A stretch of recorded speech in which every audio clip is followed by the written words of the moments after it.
आज महाराज दशरथ युद्ध में भयंकर युद्ध कर रहे हैं। कैकेयी उस रथ की धुरी में अपनी उंगली को डाले हुए हैं। महाराज दशरथ ने समस्त असुरों को पराजित किया। देवराज इंद्र की जीत हो गई। जब महाराज दशरथ की जीत का डंका बजा तब महाराज दशरथ ने पीछे मुड़कर देखा तो कैकेयी का मुखारविंद श्रम से लाल हो रहा था।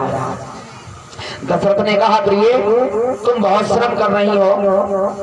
कैकेयी कहने लगी, महाराज आपने जान ही नहीं पाया, दोपहर से हमारे रथ की धुरी की कील निकल गई थी। कब दोपहर से हम इस श्रम को कर रहे हैं। आप तो मुझे लेके ही नहीं आ रहे थे। विधाता जो करता है सो अच्छा ही करता है। युद्ध के मैदान में ऐसा होना था तो मुझे भी परमात्मा ने ये बुद्धि दी कि कैकेयी आज युद्ध के मैदान में पति के साथ चलो। तब हम यहाँ तुम्हारे साथ आए हैं। महाराज दशरथ बहुत प्रसन्न हो गए और कहने लगे, मुझसे एक वरदान मांगो।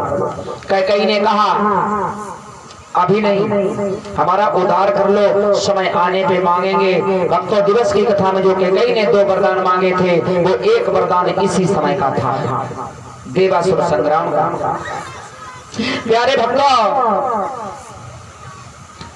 अब देवराज इंद्र महाराज दशरथ और कैकेयी को अपनी अलकापुरी ले गया, अपने नगर को ले गया।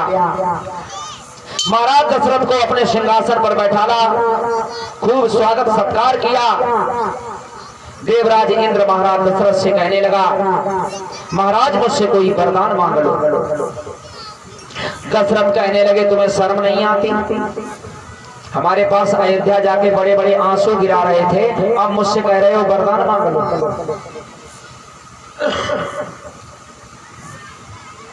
देवराज इंद्र लज्जित हुए।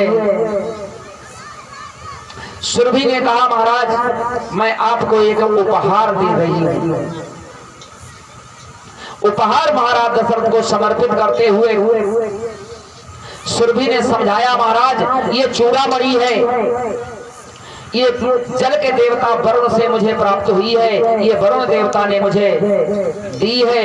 हम आपको ये भेंट स्वरूप देना चाहते हैं, किंतु इसमें एक वरदान है वरुण देवता का।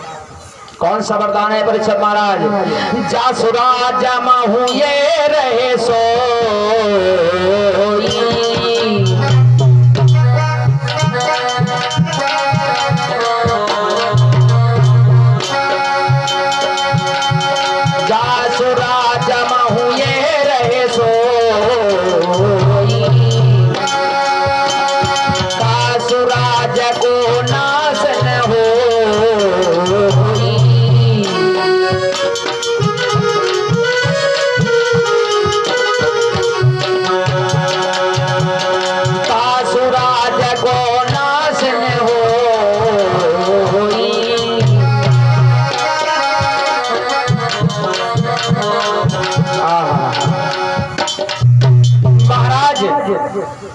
इस चूड़ामणि में ये वरदान है वरुण देवता का कि जिस राजा के पास ये रहेगी उसका कभी नाश नहीं होगा, इसलिए इसे संभाल कर रखना।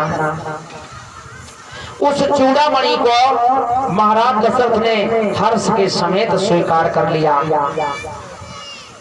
और देवराज इंद्र से विदा मांग कर कैकेयी के समेत अयोध्यापुरी वापस आए। अब चूड़ामणि अयोध्या में आ गई। प्यारे भक्तों, जब महाराज दशरथ अपने चारों पुत्रों का विवाह करके लाए, 4 बहुएं सीता, उर्मिला, मांडवी और श्रुतकीर्ति, चारों बेटों की बहुएं जब अयोध्या में आई तो हमारे हिंदू धर्म में जब बेटे का विवाह होकर नई बहू घर में आती है तो बहू की मुंह दिखलाई होती है।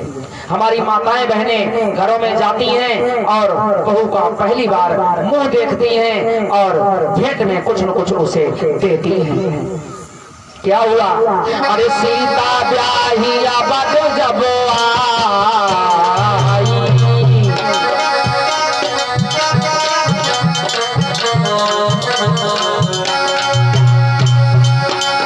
सीता ब्याही बद जब आई,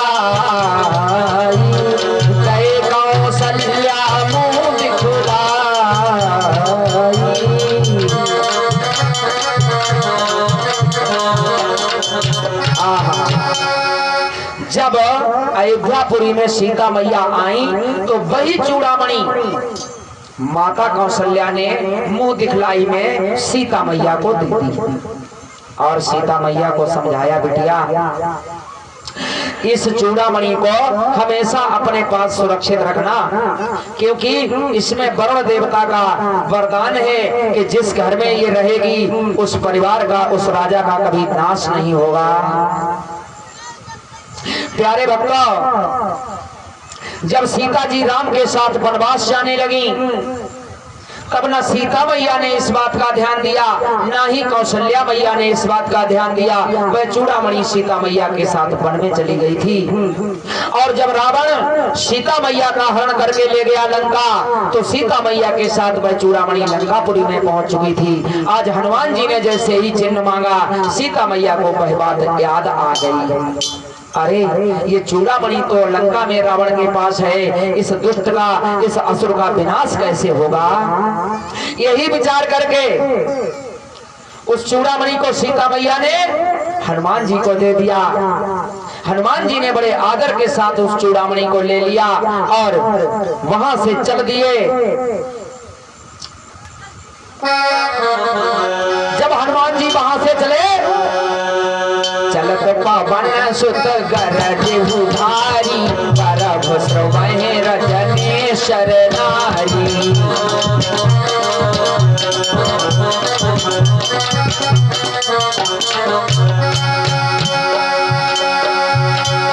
चले पवन सुत गरज उधारी, करभ श्रवहि रजनी शरणारी।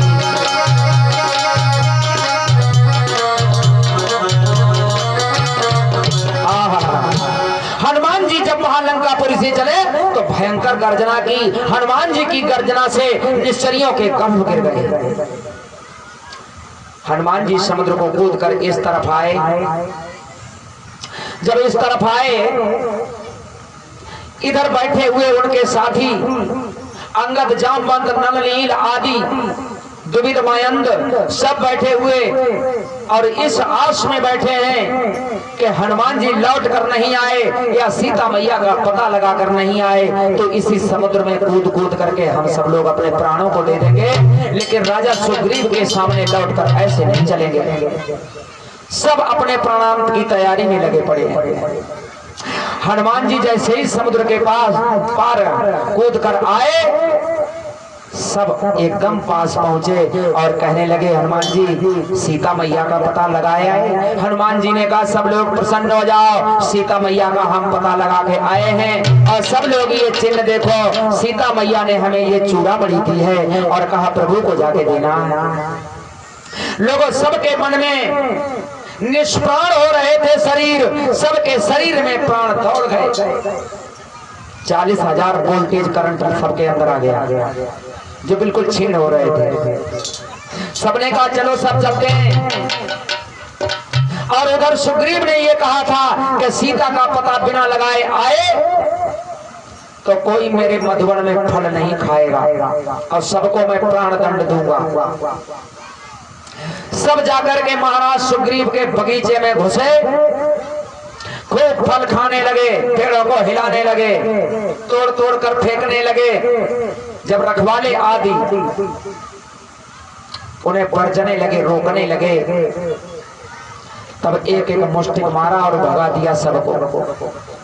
सब रखवाले दौड़कर महाराज सुग्रीव के पास पहुंचे और कहने लगे, राजा आज पूरा बगीचा उजाड़ दिया है, जामवंत, अंगद, नल, नील, द्विविध मायंद आदि सब आ गए हैं।